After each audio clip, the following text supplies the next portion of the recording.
नहीं त्याग रोहित अग्रवाल, आपकी पार्टी ने भी किया। 3 सीटें आप मांग रहे थे, 1 सीट पर संतुष्ट होना पड़ा। आप मुझसे सवाल कर रहे हैं रोहित अग्रवाल।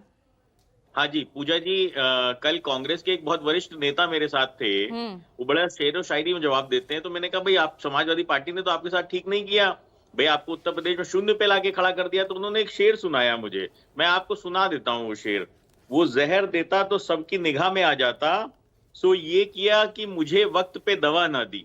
मैंने कहा मतलब क्या है आपका कहने का? तो उन्होंने कहा कि भाई वो पहले से बता देते कि हमारे साथ गठबंधन नहीं करना है उन्हें, तो भाई हम कैंडिडेट वगैरह ढूंढ लेते। परंतु उन्होंने बिल्कुल आखिरी तक हमको बैठाए रखा, पार्टी इन वेटिंग बना दिया, और उसके बाद जो है उन्होंने आखिरी में हमको सीट नहीं दी। और जो 2 सीट वो हमसे कह रहे थे वो तो बिल्कुल क्लियर था कि हम हार जाएंगे गाजियाबाद और खैर।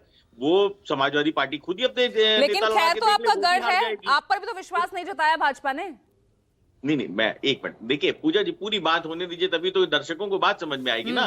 तो अब कांग्रेस की दशा तो उत्तर प्रदेश में हो चुकी है कि वो पार्टी इन वेटिंग हो गई है, और कांग्रेस के प्रवक्ताओं का दिल इतना बड़ा हो गया है कि वो यहाँ पे आके इतना ज्ञान बांट रहे हैं कि ठीक है हम गठबंधन धर्म निभा रहे हैं। अरे तो पार्टी मर्ज कर दो ना भैया, पार्टी को जाके सरेंडर कर दो, नतमस्तक हो जाओ अखिलेश यादव के सामने उत्तर प्रदेश के अंदर कि भैया हम गठबंधन धर्म निभा रहे हैं। इसमें फर्क क्या पड़ता है? दूसरी बात जो आप बार बार कह रही है कि भारतीय जनता पार्टी और राष्ट्रीय लोकदल का गठबंधन की जो आप बात कर रही है, देखिए हम राष्ट्रीय लोकदल की मीरापुर सीट थी और राष्ट्रीय लोकदल उस पर मीरापुर सीट पे चुनाव लड़ रहा है। हमारे विधायक चंदन चौहान जी सांसद हो गए थे, उसकी वजह से वो खाली हुई थी। राष्ट्रीय लोकदल का सिंबल ही मीरापुर पे चुनाव लड़ रहा है, और राष्ट्रीय लोकदल 9 की 9 सीटों पे राष्ट्रीय लोकदल के कार्यकर्ताओं ने काम किया है। कैंडिडेट मिथिलेश पाल को आपके सिंबल पर चुनाव लड़ा रही है। आज आपकी पार्टी ज्वाइन करेंगे ना मिथिलेश जी? असल में क्या है, देखिए आप लोग तो खोजी मीडिया हैं, तो आप लोग थोड़ा सा इस पे काम किया करिए। आपके पास तो राजीव जी जैसे इतने बड़े पत्रकार हैं, उसके बाद भी अगर आप लोग भ्रम में फंस जाएं कि वो संविधान खत्म हो जाएगा, मिथिलेश पाल राष्ट्रीय लोकदल की नहीं है,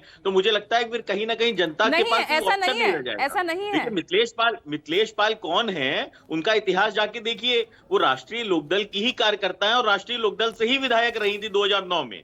तो 2009 में जो हमारा विधायक रहा हो, अगर हम उसको टिकट दे दें तो भैया भ्रम फैलाने का काम शुरू हो जाता है कि वो राष्ट्रीय लोकदल की कार्यकर्ता नहीं है। मिथिलेश पाल 2022 का हमसे टिकट मांग रही थी, हम उनको नहीं दे पाए थे 2022 का टिकट, और तो हमने उनको उपचुनाव में टिकट दे दिया। अब वो कहा जा रहा है कि साहब वो भारतीय जनता पार्टी की कार्यकर्ता है। मुझे नहीं समझ में आता कि कैसे वो भारतीय जनता पार्टी की कार्यकर्ता हो गई। अब गठबंधन होने के नाते तो 2-4 बार एसएन सिंह भी हमारे कार्यालय आ जाते हैं और हम भी उनके कार्यालय चले गए। तो अब इसका मतलब तो ये नहीं है कि एसएन सिंह को आप राष्ट्रीय लोकदल का कार्यकर्ता कहने लग जाइए और रोहित अग्रवाल को भारतीय जनता पार्टी का कार्यकर्ता। तो ये जो भ्रम फैलाने की दशा है, ये कांग्रेस अपनी अपनी खींच मिटाने की कोशिश कर रही है। असल में सच्चाई ये है कि कांग्रेस का अस्तित्व समाजवादी पार्टी ने खत्म कर दिया उत्तर प्रदेश के अंदर, और समाजवादी पार्टी ने इंडिया गठबंधन कुछ ऐसी ही खींच। जैनेंद्र प्रताप सिंह, क्या